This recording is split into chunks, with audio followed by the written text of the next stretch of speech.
I had taken like 250 Tylenol, um, Wow. and within a matter of like 36 hours, my liver and kidneys had completely, shut down. I was going into to multi-organ failure, complete and total multi-organ failure. Uh, Slipped into So a coma.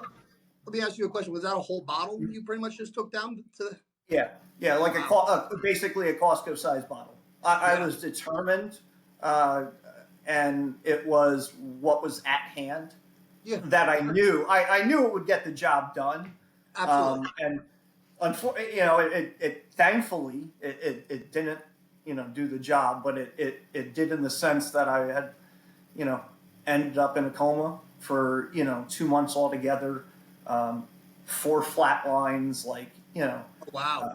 my funeral being planned, and you know uh, my family going through the worst experience you can um, ever imagine a family having to go through, Of course. which is the worst part of it all.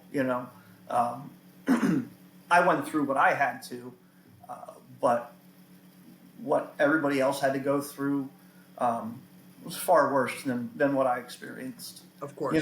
The pain you cause everybody else. Yeah, you don't Uh, really realize that when you're going through it, and sometimes, and most times, it doesn't really matter at that point because you're already checked out, yeah, and it's not. I think people always think when somebody does take their life, it's like, oh, they put a lot of burden on themselves. It's like, trust me, that person wasn't even thinking of you. They weren't thinking of you. They weren't thinking of. They were thinking of the pain that they're in and how to get out of it as fast as possible.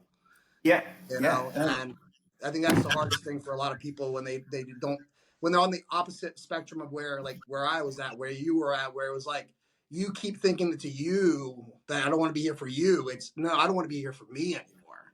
Like, I've lost X, Y, and Z, so what's the point of me doing what I'm doing?